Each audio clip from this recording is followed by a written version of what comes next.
کلام کا جو آغاز کیا، پہلی سورت کی پہلی آیت کیا؟ تمام تعریف اس رب کے لیے جو عالمین کا ہوتا، جو تمام تعریف اس اللہ کے لیے جو تمام جہان کا پالنے والا ہے۔ رب کا معنی ہوتا ہے پالنے والا۔ اور قرآن شریف کی آخری سورت کی بھی پہلی آیت ہے قل اعوذ برب الناس۔ اے محبوبہ فرما دیجئے میں اپنے رب کی، اللہ لوگوں کے رب کی پناہ چاہتا ہوں۔ تو اس میں بھی رب کا لفظ ہے، اور رب لفظ سے ہم سب کا بڑا تعلق ہے۔ رب جو ہے نا، اس رب نام سے بڑا تعلق ہے، اور یہی جو رب لفظ ہے یہ قبر میں بھی جائے گا۔ آپ سنتے رہتے اکثر کہ من ربو کا، جو پہلا جو قبر کا سوال ہوگا یہ رب کا ہوگا۔ کیوں؟ ہم سب کا جو تعلق ہے رب نام سے بڑا ہے۔ جبھی تو کہتے ہیں کوئی انسان اگر پریشان ہو روزی کے اعتبار سے تو روزانہ فجر نماز پڑھنے کے بعد 1000 مرتبہ یا رب العالمین پڑھے گا، اللہ تعالیٰ اس کی روزی میں برکت عطا فرمائے گا۔ مگر شرط یہ کہ نماز ضروری ہے، نماز ضروری ہے، کیونکہ نماز میدان محشر میں پہلا جو سوال ہوگا وہ نماز کا ہوگا۔ تو رب العالمین، یا رب العالمین جو پڑھتا ہے فجر نماز کے بعد 1000 مرتبہ، اللہ اس کی روزی میں کشادگی عطا فرمائے گا۔ تو یہی جو رب ہے، اور اسی رب کے متعلق یہی جو رب والا لفظ ہے، اسی لفظ کے متعلق قبر میں پہلا سوال ہوگا کہ تمہارا رب کون ہے۔ اس کا معنی، رب کا معنی ہوتا ہے پالنے والا۔ تو حضرات تو یہ ہم کب سمجھیں گے؟ جب ہمارے دل کے اندر سب کچھ ہوگا۔ اور اگر ہمارا دل ہی سنبھل نہیں پایا تو کہتے ہیں کچھ نہیں سنبھل پائے گا۔ اب پہلے میں ایک دل کی چھوٹی سی بات آپ تک رکھوں، اس کے بعد اس رب نام کے متعلق ایک اور حکایت، روایت آپ کے سامنے رکھوں کہ اللہ نے حضرت آدم علیہ السلام کو جو پیدا فرمایا، حضرت آدم علیہ السلام کا مبارک مجسمہ بنا کے تیار کیا۔ جب تیار کیا تو مجسمہ پڑا تھا جس کو کتابوں آتا ہے پتلا۔ تو کہتے ہیں کہ سب فرشتوں کو حکم ہوا، اب فرشتے کہاں جاتے ہیں؟ حضرت آدم علیہ السلام کے پتلے کا دیدار کرنے جاتے ہیں۔ ایک فرشتہ گیا، دوسرا گیا، تیسرا گیا۔ جب شیطان نے دیکھا کہ فرشتے جوک در جوک حضرت آدم کے پتلے کا دیدار کرنے جا رہے ہیں، تو فرشتے، شیطان نے پوچھا کہ تم کہاں جا رہے ہو؟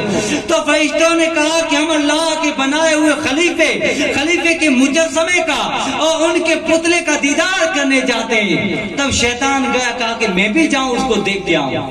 تو شیطان گیا، وہاں دیکھتا ہے کہاں؟ حضرت آدم کے پتلے کو دیکھا، ہاتھ دیکھا، اور دونوں ہاتھوں کو دیکھا، آنکھوں کو دیکھا، پاؤں کو دیکھا، تو کہا ان میں سے تو کسی چیز میں کمال نہیں ہے۔ اور جو جسم میں دیکھا تو ایک کوٹھری کی طرح، ایک بند کمرے جیسی چیز نظر آئی۔ تو دیکھا کہ جواب ملا کہ اس کے اندر تم نہیں جا سکتے ہو۔ کہا کیا؟ یہ کیا چیز ہے؟ جواب ملا یہ دل ہے۔ تو شیطان نے بھی کہا انسان کے پورے جسم میں جو کام والی چیز ہے، کارآمد چیز ہے، وہ دل ہے۔ تو اب رب کا مطلب ہم تب سمجھیں گے جب ہمارا کنٹرول ہمارے دل پر، جب ہم سمجھ سکیں گے تبھی تو ہماری دنیا بھی کامیاب، قبر بھی کامیاب، اللہ کے حکم سے محشر بھی کامیاب۔ تو جو رب لفظ ہے وہ ہر جگہ ہمارے سامنے آتا ہے، ہر جگہ۔ علماء کہتے ہیں جو انسان پریشان ہو 3 مرتبہ یا رب کر کے دعا مانگے، اللہ اس کی دعا قبول فرمائے گا۔ اور یہی رب اس میں اعظم میں سے ایک نام ہے رب۔ اور رب جو ہے قرآن کی پہلی سورت کی پہلی آیت میں رب ہے، اور آخری سورت کی پہلی آیت میں بھی یہی رب ہے، اور قبر میں جو پہلا سوال ہوگا اس میں بھی یہ رب ہے۔ تو یہ رب کو ہم کب سمجھیں گے؟ جب ہمارا دل جو ہوگا وہ ہمارے اختیار میں ہوگا، اور ہم اپنے دل کو سنبھالیں گے تو سب کچھ، ہر مرحلہ ہمارے لیے کامیاب ہوگا۔ اب ہم آپ کو لے چلتے ہیں رب، اللہ رب جو ہے وہ کتنی اہمیت رکھتا ہے۔ بنی اسرائیل کا ایک واقعہ اللہ کے نبی صحابہ کے سامنے بیان کرتے ہیں۔ ہو سکتا ہے آپ نے یہ واقعہ کبھی سنا ہو۔ قرآن شریف ایک سورہ بروج جس میں ایک آیت قتل اصحاب الاخدود، اخدود کہتے ہیں کھڈا بولتے ہیں، گڑھا بولتے ہیں، کہتے ہیں گڑھے والوں کا واقعہ اللہ کے نبی نے صحابہ کے سامنے رکھا۔ فرمایا کہ نبی پاک نے صحابہ کو بلایا اور فرمایا کہ چلو میں تمہیں اصحاب اخدود کی بات بتاؤں. تو صحابہ نے عرض کی یا رسول اللہ وہ کیسی بات ہے بتاؤ. اب اللہ کے نبی ہیں. اللہ اکبر. جیسے ستاروں کے بیچ میں چاند تو صحابہ کے بیچ میں پیارے آقا. اللہ اکبر. پھر کہتے ہیں وہ صحابہ کی جماعت اور پھر صحابہ کرے نبی کی باتوں کو سماعت. پھر ہر ایک کی بڑھتی جائے چاہت اور بے سکون کو مل جائے راحت. ہر ایک انسان کرتا جائے جد و جہد. اس کہتے ہیں کہ اس ماحول کی بات کا کیا کہنا جس میں آمنہ کا لال ہو, جس کی نہ کوئی مثل ہو نہ مثال ہو. ہر موڑ پہ یوں سمجھو کہ ہر گھڑی رحمتوں کی برسات ہو رہی ہو اور آقا کی اور صحابہ کے بیچ میں بات ہو رہی ہو.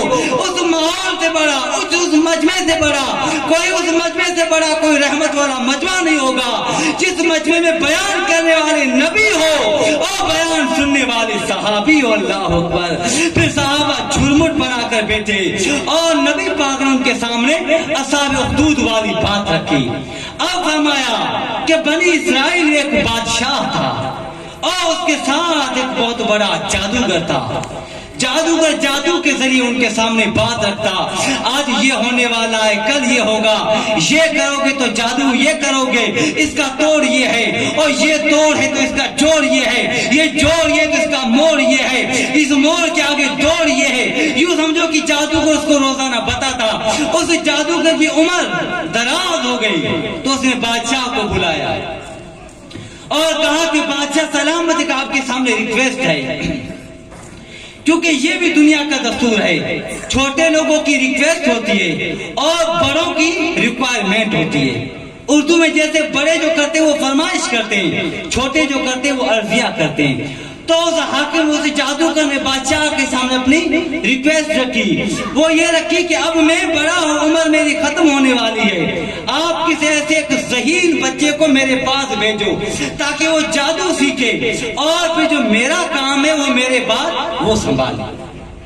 اب بادشاہ نے پورے شہر میں اعلان کیا, کہا کہ تم میں سے تمہارے بچوں میں سے جو ذہین بچہ ہو, جو ہوشیار بچہ ہو, جو دماغ والا بچہ ہو, اس بچے کو میرے پاس لے کے آؤ تاکہ میں کیا کروں, اس بچے کو میں ٹرین کروں اور میں اس کو جادوگری سکھاؤں اور جادوگری سیکھنے کے بعد وہ بادشاہ کا کام سنبھالے گا. تو بادشاہ کا اعلان ہوا, پورا علاقہ سامنے آیا. علاقہ سامنے آیا تو ایک بچے کا انتخاب کیا. وہ بچہ بادشاہ کے سامنے آیا. اب جیسے ہی بچہ بادشاہ کے سامنے آیا, بادشاہ نے اسے جادوگر کے سامنے بٹھایا. جادوگر نے کہا کہ روزانہ تم میرے پاس آنا, میں تمہیں سکھاتا جاؤں گا اور جیسے ہی تم کمپلیٹ ہو جاؤ اس کے بعد تم میری کرسی سنبھال لینا. اب جیسے ہی یہ بچہ روزانہ اپنے گھر سے نکلتا اور بادشاہ کا گھر بیچ میں ایک اللہ والے کی خانقاہ تھی. کہہ دو سبحان اللہ. اللہ اکبر. کہتے ہیں نا ترا خبر آثار صاحب دلا چیز, کہا کہ تم کو خبر ہے اللہ والوں کی نشانی کیا ہوتی ہے. کہ اللہ والوں کی نشانی یہ ہوتی ہے جب بھی کسی انسان کو دیکھے جو انسان پیاسا ہوگا, اللہ والوں کے ہاتھ میں پلانے کے لیے اس کے لیے کاسا ہوگا, تسلی کے دل لیے دلاتا ہوگا, ہر بات کا خلاصہ ہوگا, وہی صاحب دل صاحب منزل بندے کے سامنے بندے کے مقابل ہوگا, وہی اللہ والا صاحب دل کہلائے گا.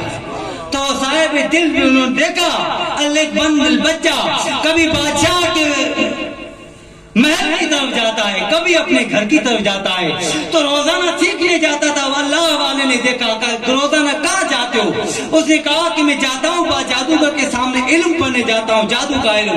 تو اللہ والے نے اپنی ایمانی قوت سے دیکھا, ایمانی نظر سے دیکھا, تو اس کے دل کی بات کو بھانپ لیا. کہا کہ جب تم وہاں پڑھنے جاتے ہو تو ایسا کرنا کہ کچھ دیر تم میرے پاس بھی پڑھ لینا, کچھ دیر تم میرے پاس پڑھ لینا, اور اگر تمہیں گھر والے منع کرے تو کہنا کہ میں بادشاہ کے وہاں جاتا ہوں, اور اگر بادشاہ کا جادوگر منع کرے تو کہنا کہ میں گھر سے آنے میں تاخیر ہو جاتی ہے. بہرحال اس طرح ماحول ہوتا رہا. اللہ کا ولی اسے توحید کا علم, اللہ تعالیٰ کے اللہ کی حقانیت کا علم پڑھا تھا، اب یہ کبھی حقانیت کا علم پڑھا تھا، اور یہاں سے حقانیت کا علم پڑھ کے جاتا، وہاں سے بادشاہ کا جو قائم تھا، جادوگر تھا، اس کے پاس سیکھتا، پھر اس طرح یہ روزانہ ماحول چلتا رہتا۔ اللہ والے نے کیا کیا، اس کو حقانیت کا علم سکھایا، اور اس کو یہ بتایا، جو سب سے پہلا لفظ بتایا وہ یہ بتایا، بچے کو پوچھا کہ بتاؤ تم کو پالتا کون ہے، تمہارا مالک کون ہے؟ تو بچے نے نام دیا کس کا؟ کہا کہ ہم کو بادشاہ پالتا ہے، ہمارا مالک بادشاہ ہے۔ اللہ والے نے فرمایا کہ بادشاہ تو انسان ہے، ہم کو جو پالنے والا رب ہے وہ رحمان ہے، ہمارا جو رب ہے وہ رحمان ہے۔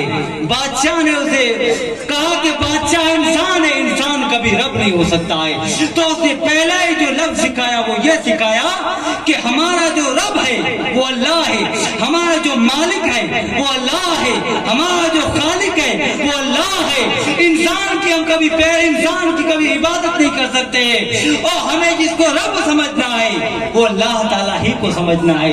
اس کے بعد اس بچے کے دل میں اللہ نے کیا کیا، ایسی قوت دی، اس بندے کے دل میں اللہ کی محبت اور زیادہ بڑھنے لگی۔ ایک دن ہوا، 2 دن ہوئے، ہفتہ ہوا، مہینے ہوئے، کافی دن ہوئے، تو کیا کہ اس کے دل میں اللہ تعالیٰ کی محبت موجزن ہوتی رہی۔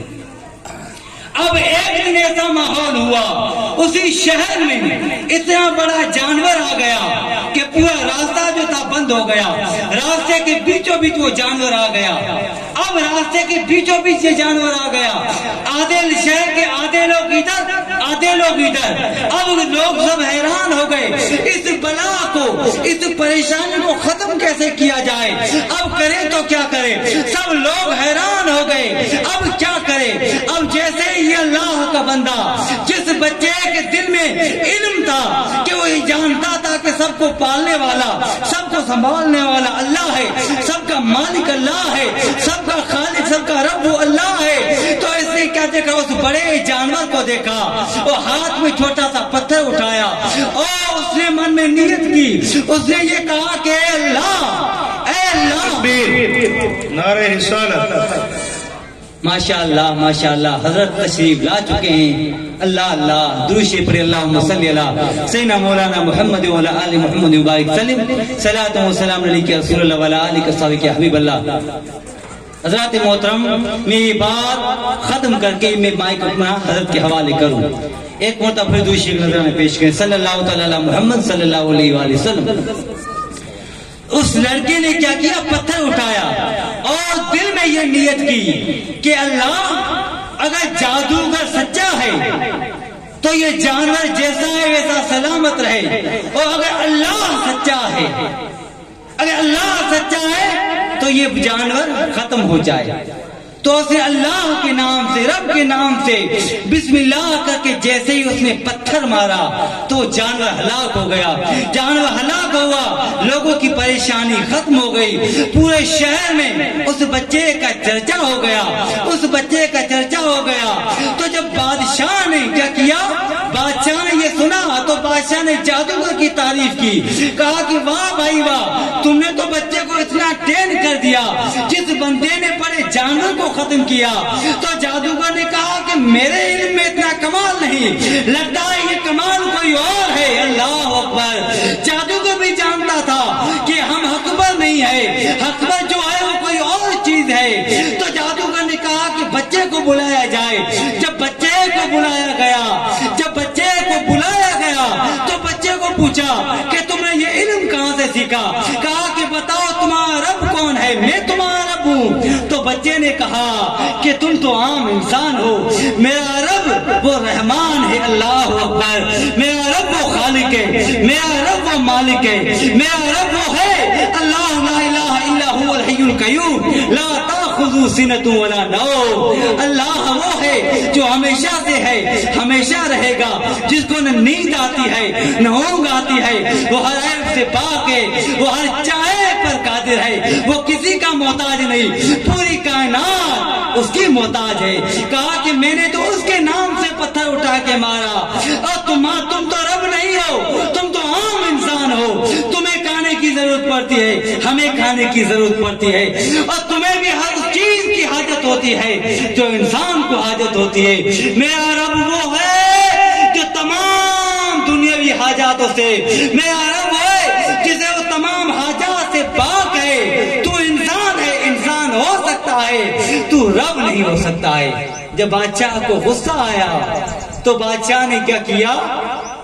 المختصر، یہ واقعہ لمبا ہو جائے اس لیے میں اس اپنے واقعے کو اختتام کی طرف لے جاؤں۔ تو بادشاہ نے کہا کہ ایسی بات ہے تو مجھے رب نہیں مانے گا تو میں تجھے ماروں گا۔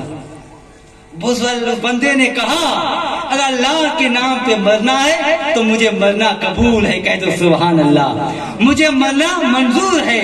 اب بادشاہ نے حکم دیا کہ جاؤ اس کو کیا کرو، سمندر میں غرق کر دو۔ اب جیسے ہی سمندر میں اس کو غرق کیا تو سمندر کی لہروں سے اس نے کہا اگر تم اللہ کے حکم سے چلتی ہو تو مجھے صحیح سلامت لوٹا دو کنارے پر، اگر تم بادشاہ کے حکم سے چلتی ہو تو مجھے تم مار ڈالو۔ تو سمندر نے بھی اللہ کا حکم، اللہ تعالیٰ کا واسطہ سنا تو سمندر نے اس کو کیا کیا، صحیح سلامت اس کو کنارے پہ چھوڑ دیا۔ پھر بادشاہ نے کہا اس کو اب ایسا کرو میرے محل کی چھت پر لے جاؤ اور وہاں لے جا کے کیا کرو، نیچے پھینکو۔ جیسے ہی بادشاہ کے جو سپاہی تھے اس کو وہاں لے کے چھت پر لے گئے۔ چھت پہ لے جانے کے بعد جیسے ہی اس کو مارنا چاہا تو عجیب زلزلہ آیا، عجیب زلزلہ آیا، بادشاہ کے سپاہی مر گئے، یہ اللہ تعالیٰ کا بندہ بچ گیا۔ جب یہ بندہ بچ گیا تو بادشاہ کے سامنے آیا اور بادشاہ کے سامنے آ کے اس نے کہا کہ بادشاہ اگر تو مجھے مارنا چاہتا ہے ایک شرط ہے، اللہ کا نام تو لے کے مجھے مارے گا تو میں مر جاؤں گا۔ جو اللہ کا نام لے کے اسے تیر پھینکا تو بچہ دنیا سے چلا گیا، جاتے جاتے بتا گیا، یہ بتا گیا کہ بادشاہ وہ عام انسان ہے، اللہ ہے، وہ رب ہے، وہ خالق ہے، وہ مالک ہے، وہی سب کو پالتا ہے۔ جب لوگوں نے یہ دیکھا، جب لوگوں نے یہ دیکھا تو سب نے کیا کیا، بادشاہ کی مخالفت شروع کر دی کہ بادشاہ تم عام انسان ہو، ہماری طرح انسان ہو، رب وہ ہے، وہ اللہ ہے۔ جب بادشاہ نے کہا پہلے ہماری بغاوت کرنے والا ایک تھا، پھر دو ہوئے، اب یہ پورا علاقہ ہمارا باغی بن گیا ہے۔ پھر بادشاہ نے کیا کیا، سب سپاہیوں کو بلایا، سپاہیوں کے ذریعے بڑے گڑھے کھودے گئے اور گڑھوں میں آگ جلائی گئی، اور پھر بادشاہ نے یہ کنڈیشن رکھی جو مجھے نعوذ باللہ رب مانے اس کو چھوڑ دو، جو مجھے رب نہ مانے اسے اس گڑھے میں کیا کرو، پھینک دو، اسے مار دو۔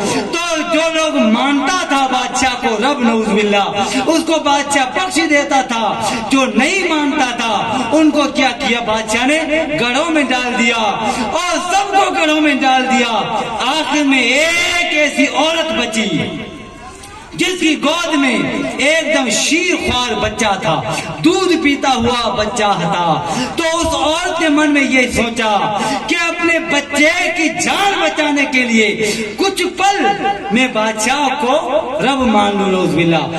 جیسے اس نے سوچا بادشاہ نے پوچھا کہ بتاؤ اور تمہارا کیا ارادہ ہے، تم مجھے اپنا رب مانتے ہو نہیں؟ عورت نے ارادہ کیا کہ میں ہاں کروں۔ اللہ نے 9 مہینے کے بچے کو یہ آواز دی کہ تو اس بادشاہ کو رب مت مان، اس رب کو رب مان جو دنیا ہے، جو ہمیشہ سے ہے، ہمیشہ رہے گا۔ یہ کہتے ہوئے وہ عورت بھی گڑھے میں کود گئی۔ تو یہ اصحاب اخدود والی بات نبی پاک نے بتائی۔ لہذا ہم سب کو ہمیشہ یہ سمجھنا ہے جو رب ہے وہ مالک کے سب ہے، جو رب ہے بڑا طاقتور ہے، جو رب ہے وہ جلیل ہے، جو رب ہے وہ زبردست ہے، جو رب ہے وہ قادر ہے، جو رب ہے رزق دینے والا ہے۔ تو ہمیشہ ہمیں کیا کر سوچنا چاہیے کہ دنیا ادھر کی ادھر جا ہو جائے، ہمیں اپنے رب پہ بھروسہ رکھنا چاہیے، اپنے رب پہ یقین رکھنا چاہیے۔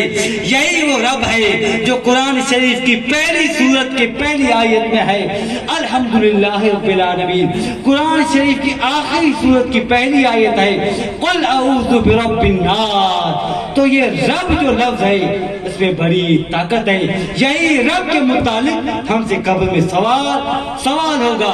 تو دعائے اللہ تعالیٰ ہماری حاضری کو قبول فرمائے. آمین. دعائے ہم جس مرحوم کے آج اس سارے ثواب کے لیے حاضر آئے ہیں, دعائے اللہ تعالیٰ ان کی مغفرت فرمائے. آمین. اللہ انہیں کروٹ کروٹ جنت کی بہاریں عطا فرمائے. آمین. آمین. اور سننے میں جو مجھ سے غلطیاں ہوئی اللہ اپنے حبیب کے صدقے معاف فرمائے. آمین. جو ہم نے آپ کے سامنے بیان کیا جو سچ تھا وہ اللہ کی طرف سے, اور جو مجھ سے لغزش ہوئی ہوگی وہ میرے نفس کی طرف سے ہوگی. خدایا جب تک جسم میں باقی جان رہے تجھ پہ تیرے محبوب پہ صدقے قربان رہے. کچھ رہے یا نہ رہے دعائے امین. نزا کے وقت سلامت و ایمان. السلام علیکم.